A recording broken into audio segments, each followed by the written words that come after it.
My name is Gilles Retsin. I'm an architect. I'm the founder and CTO, chief architect of automated architecture, or AUAR for short. I'm originally from Belgium. I studied in Belgium, in Chile, and here in London as well. And I worked in Germany, Switzerland, Hong Kong, and London. I'm definitely one of the kind of typical cases of the architect. My father was a urban planner, so there's a bit of that influence, urban planner and landscape architect. And I think I was kind of programmed from a very young age, like this typical thing, to become an architect. And I think that's the case actually with a lot of architects, which is interesting to think about. And I would also probably blame like Legos. Like I was a two-time national champion Lego building as a child. The third time they banned me from the competition, and then my brother actually won it. So there was really kind of at home this kind of like culture of art, design, play as well. And just, I mean, I would say there was probably like a moment of doubt because I have a very wide array of interests. So there was a kind of a moment of doubt before actually going down the architecture route, whether I would go into economics and politics, fine art, or architecture. So it could have gone kind of multiple ways, because I do have a kind of a real interest in philosophy, politics, geopolitics, etc. But ultimately, ultimately I went for architecture.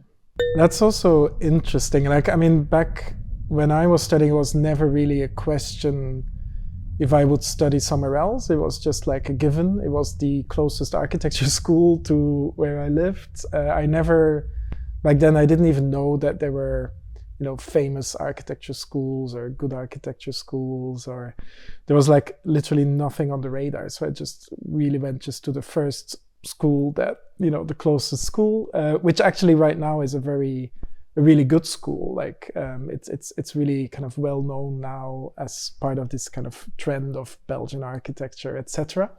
But back then it was just kind of a normal choice, and I never, even up to the masters, never really thought about studying somewhere else.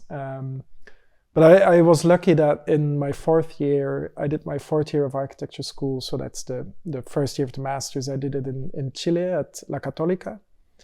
And that actually, funny enough, like the school in Belgium was very, let's say, like traditional and quite kind of laid back. Like there was not really a lot of kind of curriculum, or I would say kind of real academic culture around it. But then when I went to Chile, actually, funny enough, there is really a connection there more with US academia. A lot of people, professors there came out of Columbia in the 90s. And for me, that was like a real eye-opener. And I actually kind of first started working with digital technologies in Chile.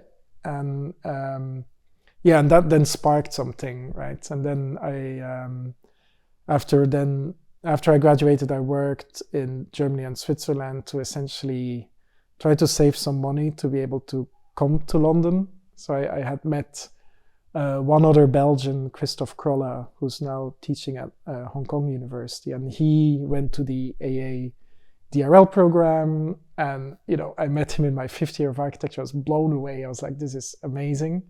And also one of my professors in the fifth year was also one of the very first DRL graduates. And then basically a world opened up, right? I was like, oh, actually architecture could be so much more, and there is this discourse around it, and writing, and just kind of in awe of what the AA was doing then. And then the plan became like, let's try to make it possible to go to the AA. So that took me kind of 2 years working, and then I managed to move to London and go to the AADRL. And that's actually not the end of like the academic journey, because I just completed my PhD, which I did at RMIT in Melbourne. They run a kind of program in Barcelona. So that's the kind of the last school I studied at, in a way. The one that I got my PhD from is RMIT. I think for me the most formative period probably of my career, and I mean also kind of something that had a deep impact on me, was working with Christian Keretz in Zurich. And how that came about was that when I was studying in Belgium, I was already like very interested in digital technologies, mainly like as an autodidact, like really kind of learning basics of coding, 3D modeling, and really looking to practices like UN Studio and Zaha Hadid architects, and kind of preparing for this idea like, I want to go to the AADRL. So I found a job when I graduated at LAVA, the Laboratory of Visionary Architecture, with Tobias Walliser in Stuttgart in Germany. It was all great. I learned a lot. I was, playing one of the kind of first Grasshopper users when Grasshopper came out, and learned a lot there. But at some point, basically it's kind of financial crisis time. So it was like a moment to leave LAVA. And at that moment, Christian Keretz, his first El Croquis came out. And I was somehow like really intrigued by everything that was in that El Croquis. And I just made a kind of completely wild shot to think like, why not, go to Switzerland and work with Christian. And I had like one conversation with him, and then he was like, yeah, you can, like, let's do it. And for me, it was extremely, extremely formative. I mean, first of all, because it was absolutely not a practice, obviously, that is in any way kind of interested in the digital or part of that discourse. But it's definitely a research-driven practice. And what I really liked there is the kind of this exercise of questioning the core of architecture. It's very, very fundamental. It's not makeup, it's not surface, but it's really kind of the core, right? It's really an investigation into architecture. And I would say I kind of then, I was really, really interested in that, and also kind of realized that a lot of the work that I was seeing out there that was produced by the kind of digital practices was actually rather kind of superficial, right? So at that moment, something kind of clicked to me like, like this actually kind of is more interesting, right? And I could actually come in there and contribute, my skills that I had learned and apply them in a different way. And I also just got given, I was probably 24 years old or something, and I got given a lot of responsibility. So I'll never forget actually this kind of moment with Christian where we lost our project manager for a really big museum that we were working on in Poland. And then he just said like, well, now you're going to do this. And I was like, I literally have no experience. I have like 1 year working experience and like some internships. And then he was like, building is not rocket science. Like, we'll just ask a lot of stupid questions and figure it out. And that's how in 1 year working there, I learned an incredible amount of stuff, right? But then I still had that, like, I still wanted to go to London, right? So that was the kind of still the next step. But that did mean that when I arrived at the DRL, I arrived already kind of at the AA with a really critical mindset. And I would say maybe already a little bit with an agenda and a kind of an interest, what I actually wanted to do and get out of it. That's interesting. I think there is definitely like a connection with Belgium, I would say. Like, it's unavoidable, right? It's kind of, where I grew up. Although my parents were always like kind of very, travel, like my father always worked abroad in the Middle East, etc. So, it's not that my lens was kind of constrained to Belgium. But I think Belgium is kind of, maybe there's something, like, it's kind of a strange country. Like, a lot of people, it's kind of considered like a drive-through country in Europe, right? It's on your way from France to the Netherlands or from France to Germany. But it's actually, I think there's a really incredibly interesting like attitude and culture there. Like, it's a country that produces an amazing amount of artists per capita, and also now architects actually. And there's something about it, like, it's quite a kind of anarchic place. It's also called kind of the birthplace of surrealism. And like it's a country that doesn't like too many rules in a way, right? So like it's not a kind of country of conformists per se. And it's also a country that is at the kind of the bridge. I mean, you could say it's like the most European country because it's neither North Europe nor South Europe. It has the kind of, the influence of France and South Europe, also historically, but then also Germany and the Netherlands and the North, right? So like in that sense, it's kind of a very eclectic country, and it dwells, I mean, there's 3 official languages, right? So that's probably kind of a place that is important, but I do have I immediately escaped Belgium, right? And like that's I do have this kind of hate-love relationship because what I don't like about it is that it's quite inward looking, and probably kind of like ambition is a kind of dirty word there in a way.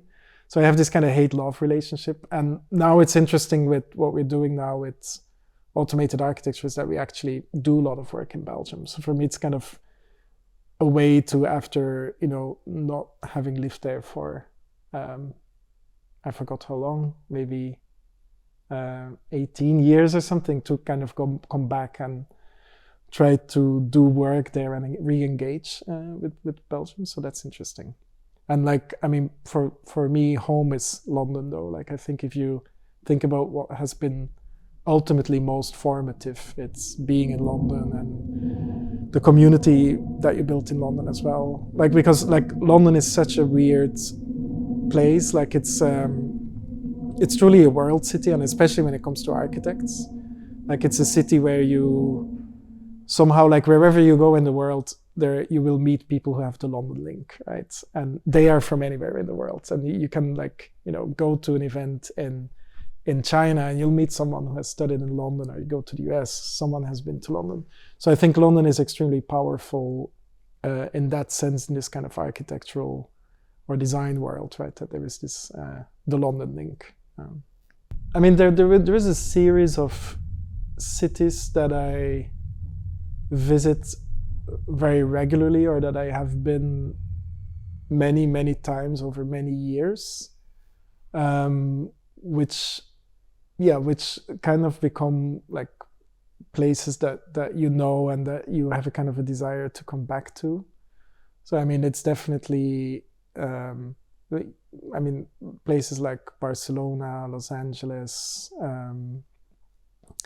Berlin, Tallinn, actually Venice, even because of the Venice Biennales, Shanghai.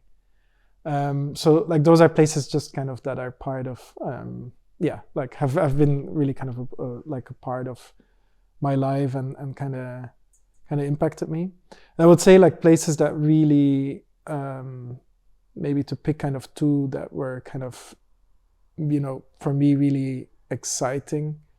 I mean, probably the first time I briefly worked in Hong Kong after graduating from the AA. Actually, I went to help out with Christoph Krolla, who I mentioned before, in Hong Kong on a project, and that was kind of such a kind of extreme experience of density and topography, and that was just I think really eye-opening. And I think at that moment I remember actually Christoph told me, like, that was 2012, and he told me, this is like, you're lucky that you can come to Asia now and kind of witness this, because this is going to be the next century, right? Like the kind of Asian century. And like because of that, I then traveled a lot to China, and that started like 10 years of going 2-3 times per year to China, either like Shanghai or Beijing or Shenzhen. And I think that did leave like an impact just about, scale and a kind of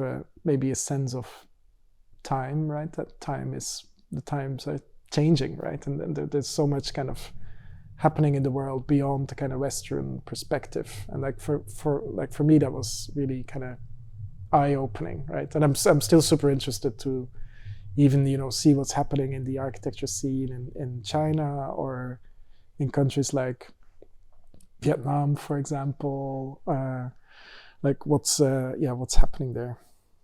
Yeah, I just, so when you write a PhD, you do a list of acknowledgements, right? And a kind of a thank you to, in this case, almost everyone that has been part of your career. So that was a very long list, right? And I think maybe I'll try maybe to think about that chronologically. And I think I already mentioned, like, in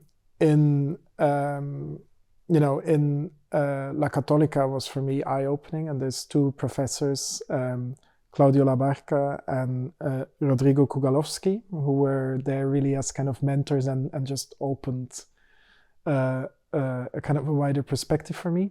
And then when I came back to Belgium, there was Christophe Krolla, who's at the University of Hong Kong, who inspired as a kind of, in two ways, actually. First, as someone who had been to the RL and worked at Zaha, right? That was the kind of the horizon then for me as a student. I was like, wow, this is incredible. But then also someone who then actually quit Zaha after a number of years and set up his own practice thousands of kilometers away, from London or Belgium, and also went down the route of starting to teach, right? So that was also inspiring.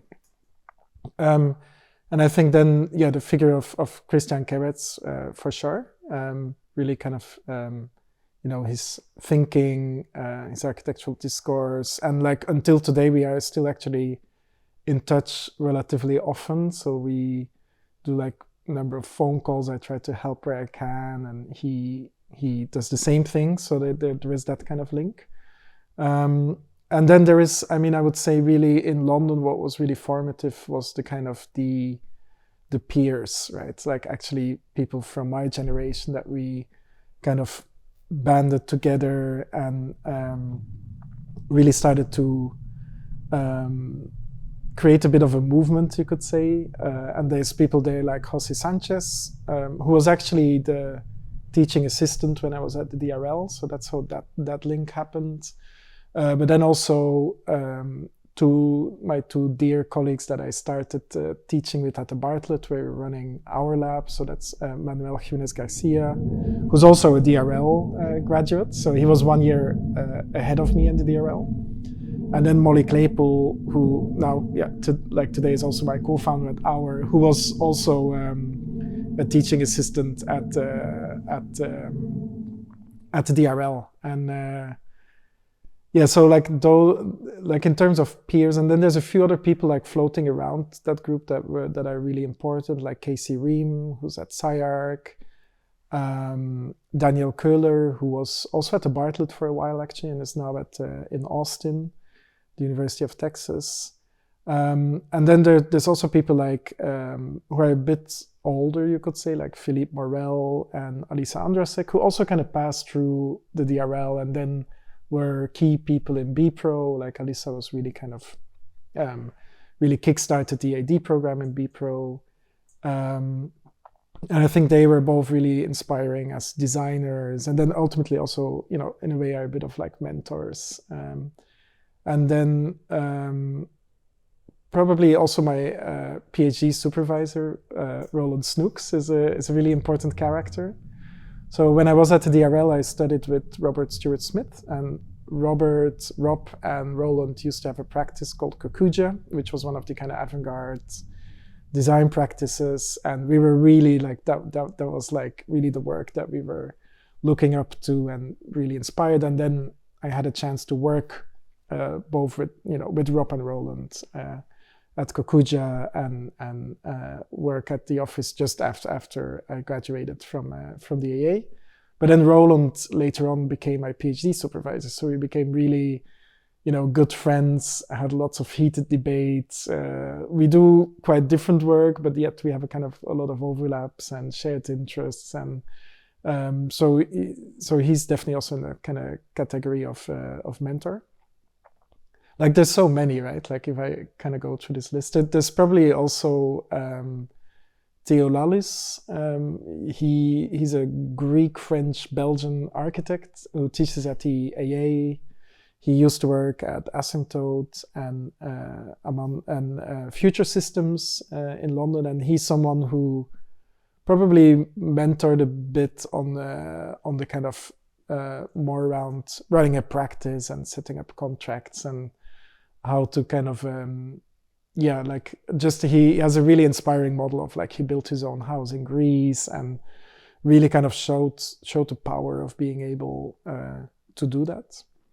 And like, yeah, that this, I mean, I truly think that it's really, really important for young and old architects to have kind of a support network, you could say, or kind of a group around you that, I mean, both inspires you or raises critical questions or pushes you further or even like makes you jealous so that you want to do more, right? And I've been really lucky to kind of build up quite a global network of these figures. And like, yeah, meeting a lot of this, architects doing great work. And usually I would say also very willing to meet up. And I would say that's really great. Like never be shy to just send a message to someone and be like, hey, I'm in this city, can I drop by the office? Can I see this building? And I think that there's really like a generosity, I feel, in architectural culture that this is possible. We did this a lot with our students as well. Like we'd just be like, look, I'm bringing 20 Bartlett students. Can we go to your office? And usually people say yes. And then, you kind of meet each other a few times, maybe over the years. Like we specifically had this with Anton Garcia Bril from Ensemble Studio, like that we did a kind of recurring yearly visit either in Madrid or in Boston with the students, and we would kind of just visit and have discussions and like that's just I think really crucial as as an architectural culture, right? And those characters are important, and the more you can bridge generations, I think also the better. Like I'm also, I think, quite fortunate is that like the kind of people that on a regular basis I talk with are either like much younger than me or really much older. Like for example, Peter Cook is someone that I kind of sit together with from time to time and go for dinner or drinks, right? And he's born in 1936, if I'm correct. And it's super interesting, right, to kind of make these bridges. Or also, for example, Mario Carpo has been someone that I've had fantastic discussions with over years and years, right? Who has also kind of followed the path from just starting at the Bartlett to then, now doing a tech startup, right? And he's kind of following that also all along. So I think that kind of cross-generational thing is super interesting and a lot to learn from. And it goes both ways, right? Like be generous to the people, generations ahead of you, and like we probably benefit from their generosity, but then the same thing for people who are starting out or have questions or, want to just have good conversations or start something.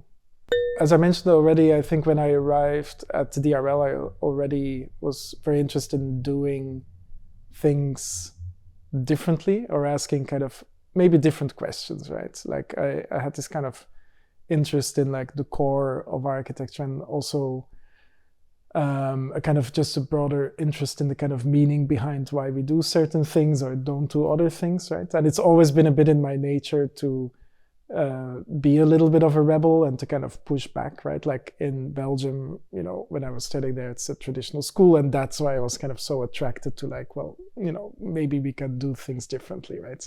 So that's kind of like in the DNA to kind of continuously question and just kind of be restless in trying to discover other ways of doing things. And I would say the kind of the spark for that alternative path to think about the digital, I think the first step is actually really interesting, was a kind of a theoretical spark, right? And that actually really came from architectural theory, and I would say was kind of put on the agenda by Alessandra Sec and Jose Sanchez, who were back then really into a kind of a new philosophical movement that was called speculative materialism, that came out of Goldsmiths in London. And as students, we were suddenly kind of like, why would we, engage with this like reader that we got as students, which has a kind of a theory that is supposedly about the digital, but what if we take this fresh new body of work and like, what does that mean, right? And suddenly that opened a lot of doors. And one of the doors it opened is discontinuity and objects, right? So like suddenly there was a completely different argument there. And obviously that's something that I kind of was like really fascinated by, right? I was like, actually, if you take this these theories and start to think about it, it would open like completely different avenues for design. And there's so much stuff we haven't tried out yet, right? It's not, we don't have to do this like, you know, Zaha stuff. There is like endless possibilities. And then I would say when actually about probably a year after graduating from the Bartlett, Manuel Jimenez Garcia and I got offered this job at the Bartlett through Alisa, who was bringing together a new cohort of tutors. And the B-Pro was started by Frédéric Migayrou, who's the chair of the school. And the intent of that program was really to give a platform to very, very young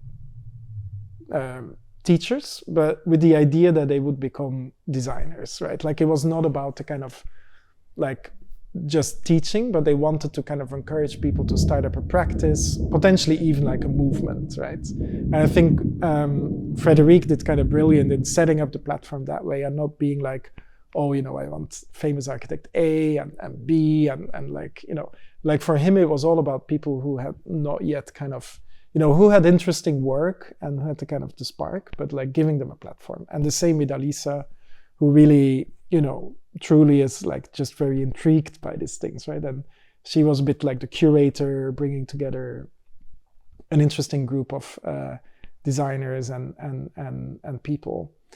And then I think gradually there a really important movement kind of started to happen, right? And sparked kind of continuing on that idea of trying to find an alternative path for the digital. I would say like initially it was probably a bit, you know, a bit like, oh, you know, there's, the digital is so based on continuity, why don't we do things that are like more open and discrete, etc. But then the various characters that were looking at that kind of proposition, like Jose Sanchez in that case, added then things about, you know, systems thinking, sharing, open source culture.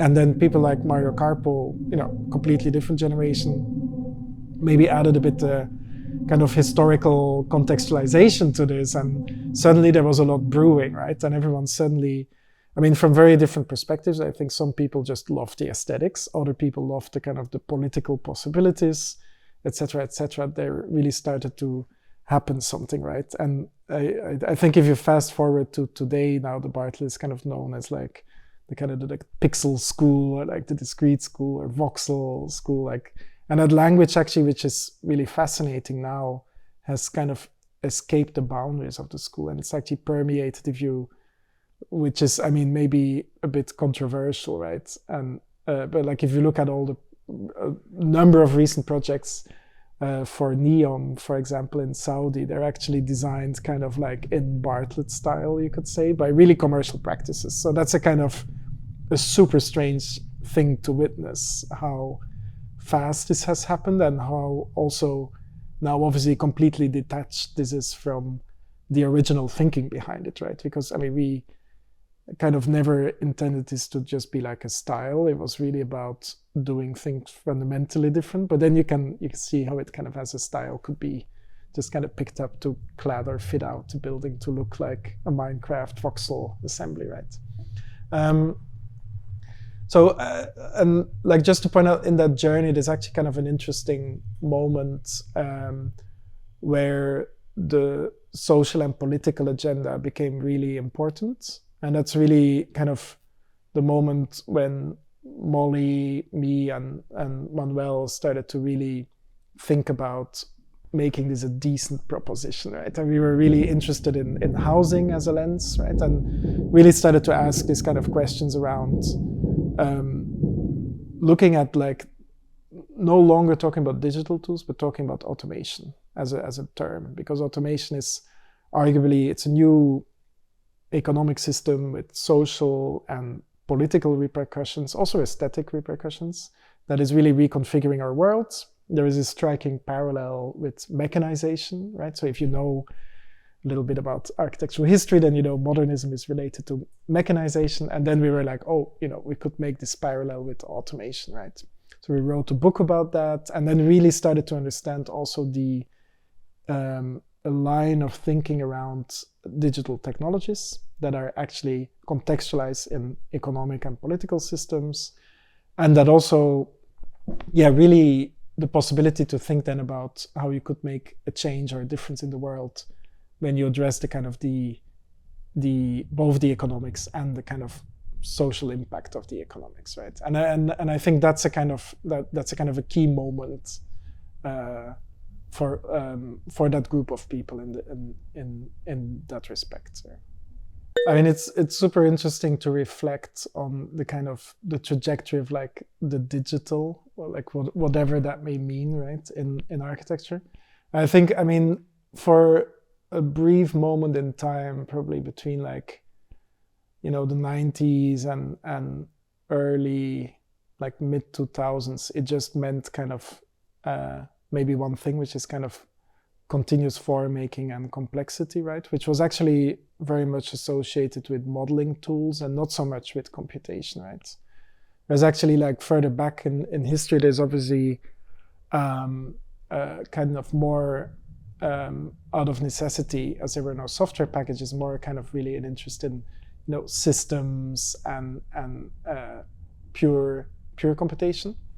And I think I would say my kind of origins with that is really kind of generative design, which was this moment that we were all coding and processing and writing our own code, creating our own design systems, and that's really kind of purely generative design, right? So I mean, you could say a form of computation.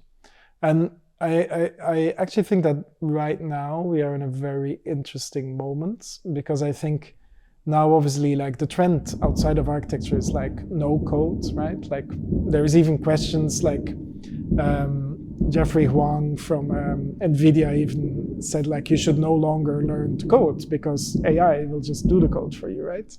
And the same thing, I think there's a super interesting way to think about how arguably, I mean, the kind of pinnacle of computation is like AI, right? Machine learning.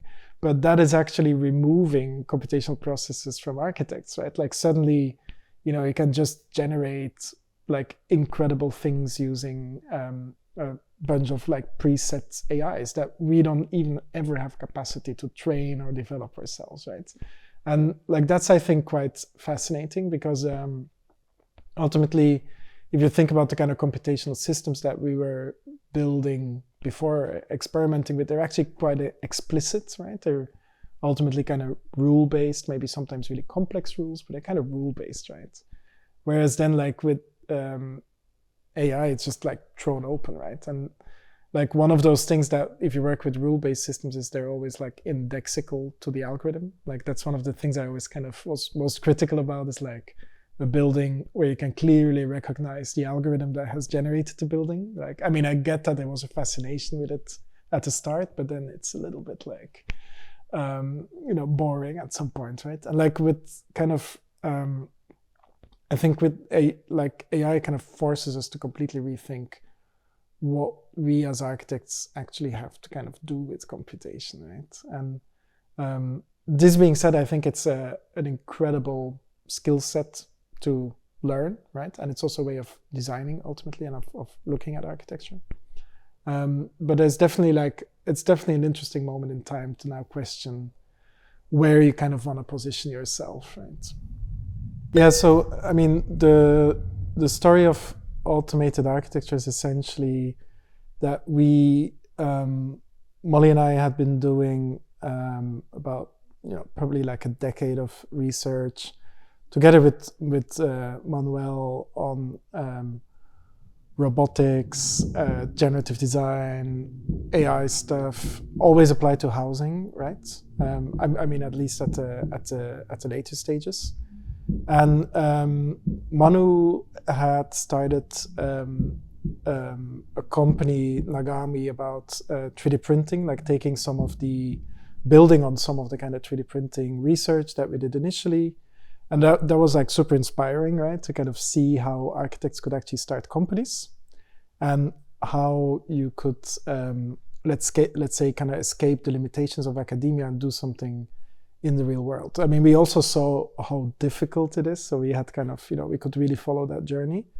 And I guess there was a kind of an interest, like I obviously have my own architectural practice, which was following the typical, avant-garde architectural trajectory or circuit, which means like you do some work for museums, biennales, you do competitions, you always win second prize, not first prize, doing small commissions, and super cool. And I'm very happy that I was doing that, and it's really interesting and formative. But you also realize a kind of let's say kind of a limitation of scale and impact, right? And I guess there was a kind of eagerness to explore other ways of having impact and making the work escape kind of the research that we were doing at the Bartlett to make that escape, and also the work that I was doing with my practice to be able to actually do that work on a larger scale, because it's actually part of the thesis, right? Like in my practice, I was exploring ideas about discrete elements and building systems that could be applied, but I ended up basically every competition that I did, I invented a new system, right? Which all great and super interesting, but ultimately the thesis and the kind of ideas that I had developed was really about doing an architecture in large quantities, right? So it's not about doing the kind of the unique one-off, but it was really about trying to have a kind of impact and look if a building, for example, could repeat itself in interesting ways. And like that's something that I kind of like even as a kid kind of I was already interested in that. Like I always had this like observation, like it's clearly possible to design one unique house in a really good way, but it's super difficult to design 5 times the same design that is possible to exist next to each other. And I thought that's a super interesting design question. But in reality, if you do the kind of, the practice as an architect, it's very difficult to kind of access these projects, right? So then if you start to look at the potential of automation, you obviously end up thinking about technology companies, right? You end up thinking about, the kind of manifestation, the form of practice that goes along with that, which is a tech company. So basically, in 2019, we got approached by Space 10, which is the research lab of IKEA, and they actually asked us to develop. They asked our labs to develop a proposition for customizable, locally manufactured furniture, and we kind of, thought about it, and then we're like, actually, let's, like a lot of people are approaching us, why don't we start a consultancy outside of the university that can take on those projects and experiment with like what it means as practice without really, at that moment, really having the idea that this could become a tech startup. So we hired actually the first few people that are still now today at AUAR for that consultancy task with IKEA. And then from there, things started kind of evolving. We applied for lots of grants in and out of academia to build demonstrators. We built our own office at some point in Bloomsbury as a kind of a living lab. And then essentially COVID hit 2020. And COVID was a kind of a moment, I think, that everyone was rethinking what they were doing. And for me personally, it meant a massive change because I was no longer kind of flying around doing talks everywhere. And like, suddenly you're stuck at home and you have a lot of time. So at that moment, I think we really started to think like, let's, think seriously about how AUAR could become a tech company, right? And we got then also approached to do a number of really large software development jobs as consultancy practice for other modular builders. So on the one hand, we were learning a lot, but we also had the funding to bootstrap the business, as they say, and to kind of invest all of that funding back into the company to build a team and to build, try to build a product. And we started doing lots of kind of small projects like garden studios to, test our technology and our assumptions. And then it was a kind of a crucial breakthrough that we had built a 2-story, like very ambitious 2-story demonstrator in the middle of COVID in Hackney for a kind of affordable housing prototype. And ABB, the global robotics company, somehow visited that proposal. We had invited them there, they saw this and they were like, oh, there's actually a lot of potential. And they wanted to really, they see construction as the next big market for robotics after automotive. So they gave us then a kind of a lot of support and a robot at their facilities. And from there, things started going fast, right? And then we kind of kept growing the team and made a kind of, at some point, a crucial decision to go for venture capital funding, which is a kind of a really tricky thing, and it's a very difficult thing to do. But we felt that there was a kind of an interesting parallel between what investors want and what we want, right? So we obviously were starting with the ambition to have impact and to do architecture on a large scale and to have scale.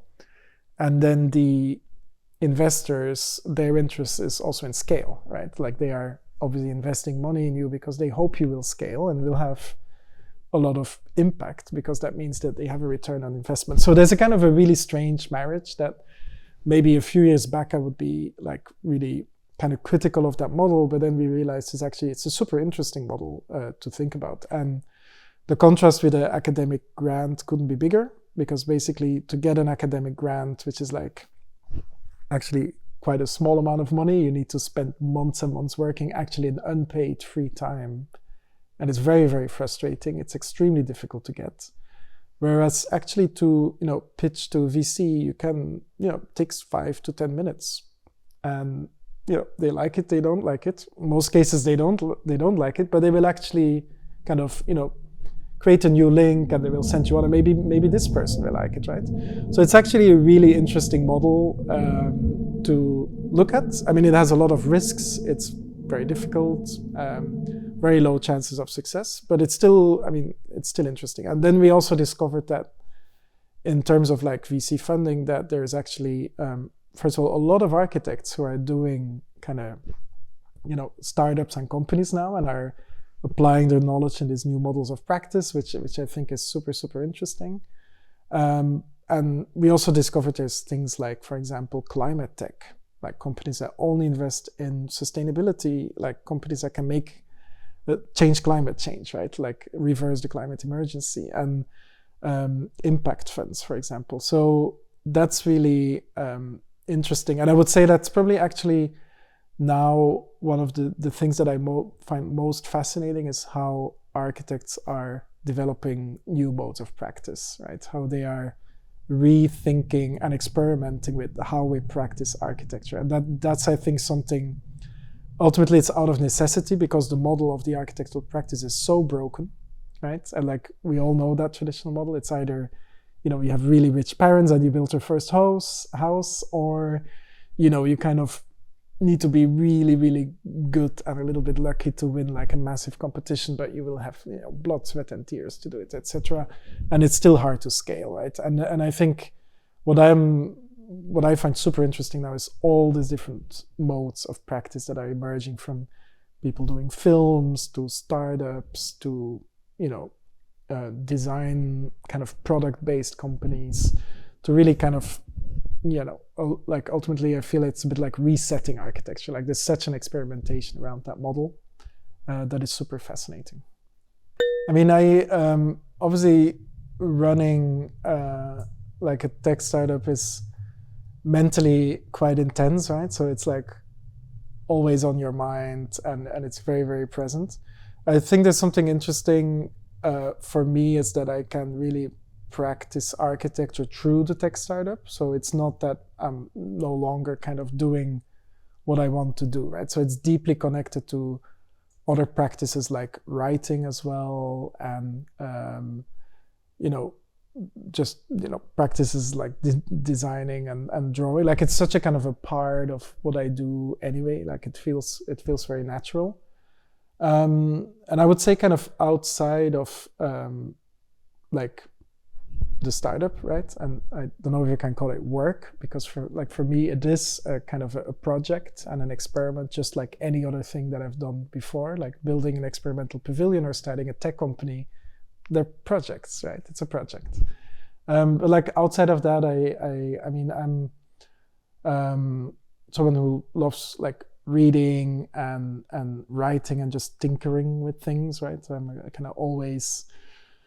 like to kind of always occupy myself with something slightly challenging. Otherwise, I get really nervous and restless, right? So there's always like some idea that I'm working on, but they're very kind of different, right? It could be a short story. It could be just deep diving into a topic that I find very interesting that is not even like architecture related, right? It could be like a geopolitical question or something like that. And then, I mean, I would say the kind of like I also think it's important to be honest about that, is like doing this thing that like I'm doing now with AUAR, it's extremely exhausting as well, right? And it can be very stressful. And like I think there is also a kind of, I've learned a lot about kind of how to, like the need to kind of really take a distance from work and or from your own passion, you know, if you don't want to call it work, like for your own benefit. So that there's nothing better than, you know, taking a kind of a break in nature, right? And like that's still, it's also a cliche, right? But it's so true, right? It's just kind of, you know, packing food for a few days and disappearing in a forest without internet is still kind of one of the things that are ultimately kind of like reset your brain and make you kind of, you know, put the things in the right order and like the right value, right? But like I do often wonder if I shouldn't have like more hobbies. Like for me, it's always been very difficult to have a hobby. Like I always like when I do something, I get really obsessive and I wanna really do it really well. And it's very difficult for me, for example, let's say to do pottery. I mean, I love ceramics, but if I would do pottery, it's gonna be all consuming, because then I wanna do like the kind of most extreme pottery and understand everything about it, right? So like that's quite difficult to kind of do a lot of let's say to have like a hobby, right? It's like, and especially a creative hobby. Like I don't think I could do a creative hobby. It's like there's just one thing, right? And it's like, I mean, architecture or design in the broadest possible sense, right? And I consider kind of reading, writing, absorbing also part of that. Like even if I always think that we're so privileged as architects that in the way we see the world, that if you travel to a city, you don't actually need to visit anything. We can just walk around and we'll get input and we'll start thinking, right? And I think that's super beautiful. And I mean, I imagine if you're a photographer, it's the same. Like it's so suddenly everything becomes a potential photo, right?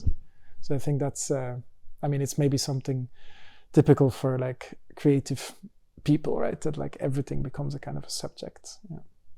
I think actually initially my work had an affinity with materiality and texture, but actually interestingly enough, it was agnostic to the actual material. So you could say that the deep kind of textural and material qualities were more like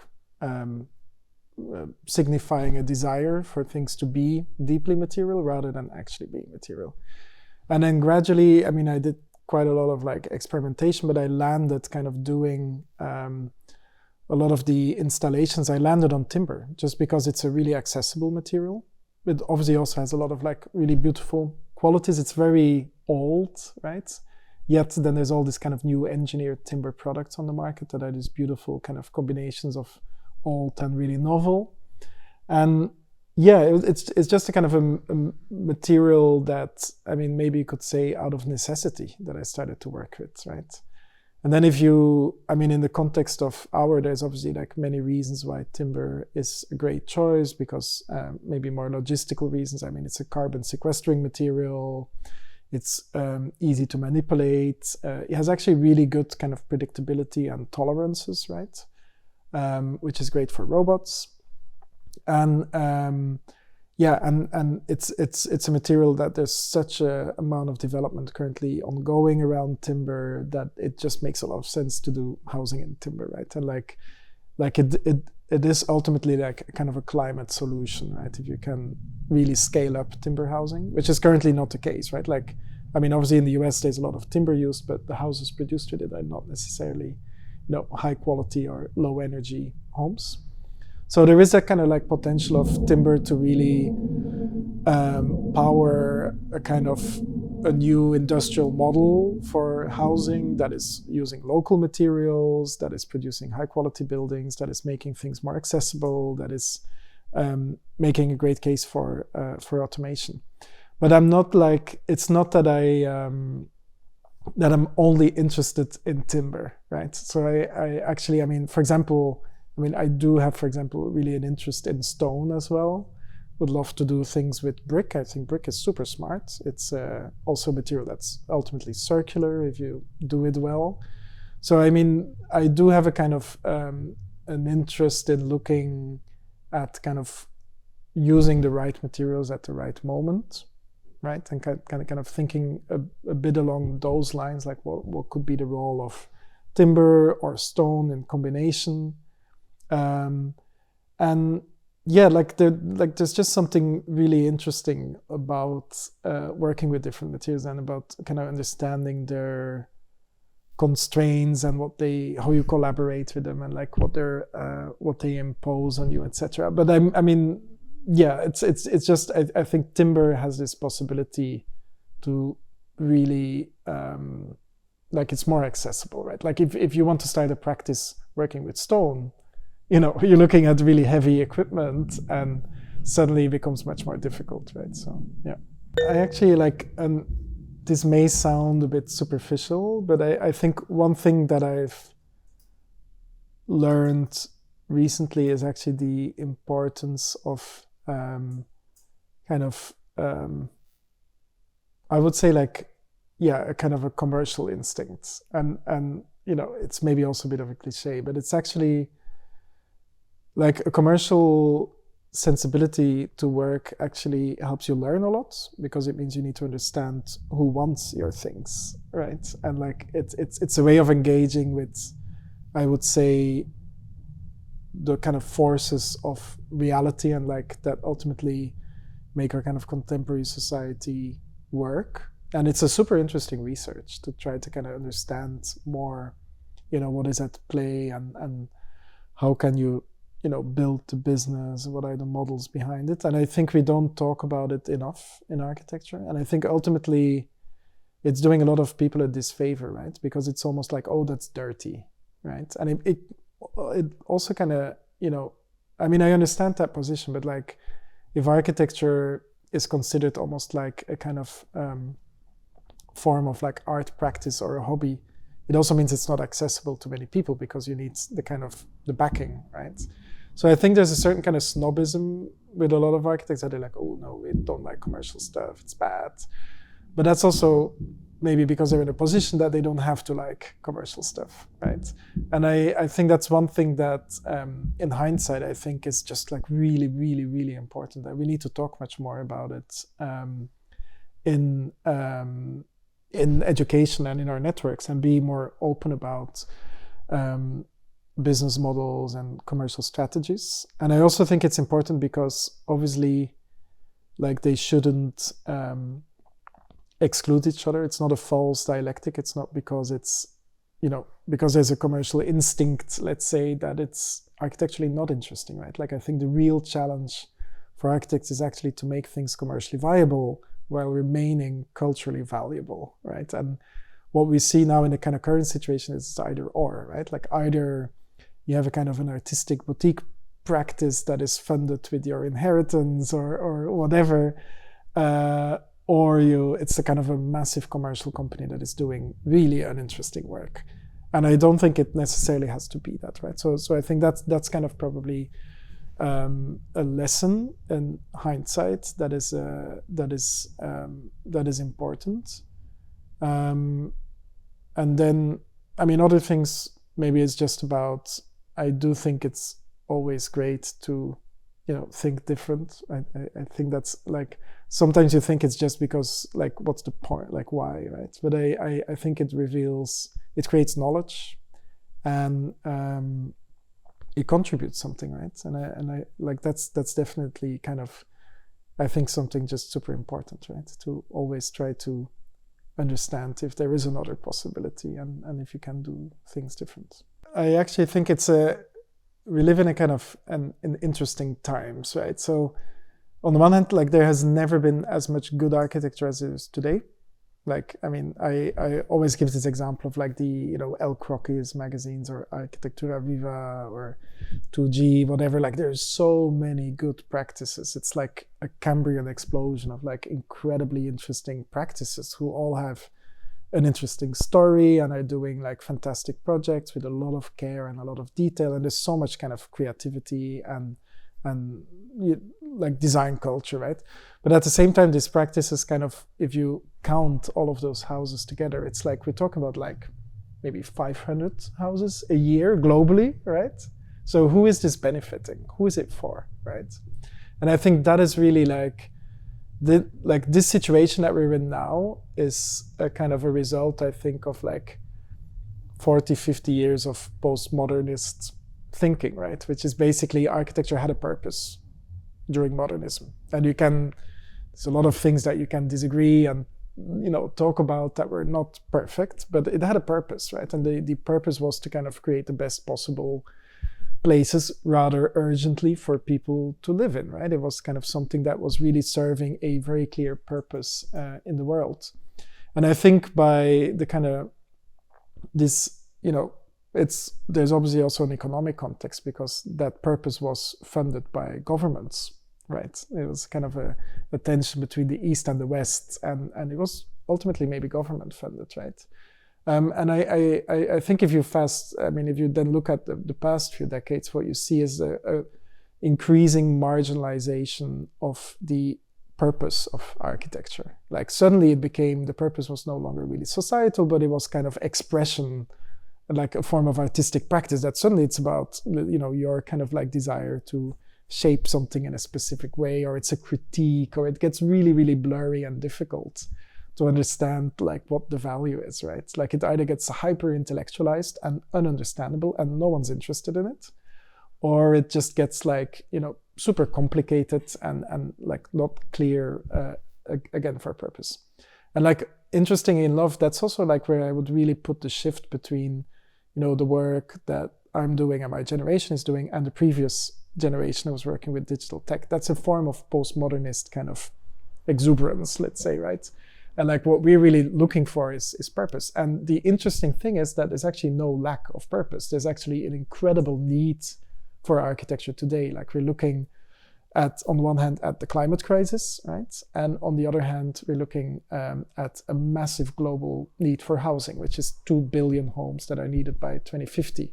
And if you build those homes in the way that they're currently built, you're either going to mess up with the climate crisis, and secondly, you're not actually going to be able to do it because the construction industry just can't deliver it, right? Like, the productivity is too low to deliver that. So for me, it's kind of really, really interesting that history has kind of gone from the end of history, the kind of neoliberal context that created, this kind of postmodern navel staring and the kind of erosion of architecture, to now a kind of an incredible need for ideas and architecture at a large scale, right? That is absolutely needed right now. And the thing is, like, why is it not happening yet, right? And I think that's really because we need to kind of redefine our mode of practice to address that scale, and also kind of really engage with it, because there's actually like very, very little thinking about it, which is really interesting. Because like, generally, and I'm kind of generalizing, right? But like, sometimes that's very productive. Like, the architects that are really truly engaged with sustainability don't have scale, right? Like, in their vision, we should all kind of manually build straw huts and like be really slow, and they're degrowth, right? They're kind of trying to advocate we should live in this like small communities, and there is no scale, right? And there is also, I would say, not even a kind of architectural vision underlying this work. It's purely kind of like, less carbon dioxide emissions. Let's build straw huts. There's basically not like a kind of, I think, an urgency or kind of an architectural position that addresses this, right? That can talk both about, scale, affordability, sustainability, and also an architectural agenda, right?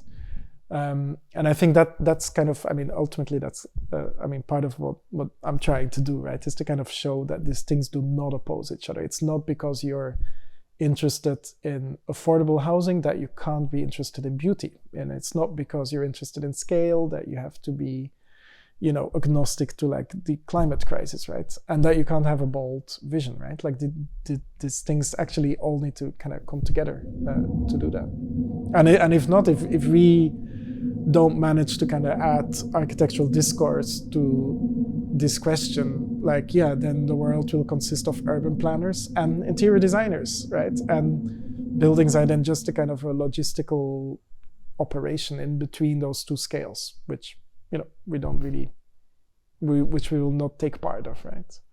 So, and that's, I think, the most radical use of our thinking around digital technologies and computation now is about recentering, the role of architects, the purpose of architects, the mode of practice, and re-engaging with the core, not with the surface, right? And like if you can redesign that core, you redesign the kind of industrial model, you can actually have an impact.